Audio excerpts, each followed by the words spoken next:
ஹே squad, இந்த வீடியோல நம்ம God of War 1 ஸ்டோரியை ஷார்ட்டா பார்த்துடலாம். கேமோட ஸ்டார்டிங்ல நம்ம கிரேட்டஸ் வந்து ஒரு உயரமான மலையில இருந்து கீழே குதிக்கிறார். அவர் கீழே குதிக்கிற அந்த கேப்ல 3 வாரம் முன்னாடி பிளாஷ்பேக்க சொல்றாங்க. கிரேட்டஸ் வந்து ஸ்பார்டன் அப்படின்ற படையோட தளபதியா இருக்காரு. இவருக்கு வந்து பயம்னா என்னன்னு தெரியாது, யாரு வந்தாலும் மர்கியாசாலா பண்ணிட்டு போற ஒரு கேரக்டர். அப்பதான் நம்ம கிரேட்டஸ் ஆல்ரெடி தோக்கடிச்ச பார்பேரியன் கிங் அப்படின்றாங்க. ஆயிரக்கணக்கான படையோட மறுபடி வாரம். ஆனா நம்ம கிரேட்டஸ் சைட்ல இருக்கிறது 50 பேர் தான். அப்பயும் பின்வாங்காம போராடினாங்க, ஆனா கடைசியில தோத்துட்டாங்க. அப்ப அந்த பார்பேரியன் கிங் நம்ம கிரேட்டஸ் கொல்ல வர நேரத்துல நம்ம கிரேட்டஸ் வந்து அந்த டைம் God of War அந்த ஏரிஸ் கிட்ட ஒரு வரம் கேக்குறாரு, நீங்க என்ன காப்பாத்தினா உங்களுக்கு நான் வாழ்க்கை முழுக்க அடிமையா இருக்கேன். அந்த சமயத்தை யூஸ் பண்ணிக்கிற நம்ம ஏரிஸ் வந்து கிரேட்டஸ்க்கு பிளேட் ஆஃப் கயாஸ் அப்படின்ற வெப்பனை கொடுத்து தன்னோட அடிமையாக்கிக்கிறாரு. அந்த வெப்பனை யூஸ் பண்ணி பார்பேரியனை நம்ம கிரேட்டஸ் போட்டு தள்ளிடுறாரு. அதுல இருந்து கிரேட்டஸ் நம்ம ஏரிஸ் சொல்ற எல்லா வேலையும் செய்வாரு. அப்படி ஒரு நாள் ஏரிஸை எதுக்குற மக்களை கொல்ல சொல்லி ஏரிஸ் கிரேட்டஸ் ஒரு வில்லேஜ்க்கு அனுப்புறாரு. அந்த ஊர்ல உள்ள எல்லாரையும் குழந்தை குட்டின்னு பார்க்காம நம்ம கிரேட்டஸ் போட்டு தள்ளுறாரு. கண்ணு மண்ணு தெரியாம கொலை பண்ண நம்ம கிரேட்டஸ் தெரியாம அவங்களோட வைஃபையும் மகளையும் கொன்றாரு. அப்போ அந்த ஊர்ல உள்ள விச், அதாவது ஒரு சூனியக்காரி வந்து நம்ம கிரேட்டஸ் கிட்ட நீ தப்பு பண்ணிட்ட, இனிமே இந்த தப்பு உன்னை வாழ்க்கை முழுக்க துரத்தணும்னு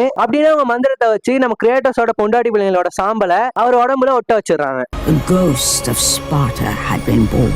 ஃபர்ஸ்ட் ஆஃப் ஆல் எல்லாருக்குமே சாரி, ஏன் அப்படின்னா ஸ்டோரியை நான் 1 மினிட்குள்ள சொல்லிடலாம்னு நினைச்சேன். ஆனா இது ஃபர்ஸ்ட் சீன் மட்டும்தான். இந்த சீன்லயே நிறைய பாயிண்ட்ஸ் விட முடியல, எல்லாமே முக்கியமான பாயிண்ட்ஸ் தான். அதனால நீங்க எல்லாரும் சப்போர்ட் பண்ண இதை பார்ட்டா இல்லாட்டி ஒரு ஃபுல் வீடியோ போடுறேன், நீங்களே மறக்காம கமெண்ட்ல சொல்லுங்க. நம்ம சேனலையும் மறக்காம ஃபாலோ பண்ணி வச்சுக்கோங்க. Until bye from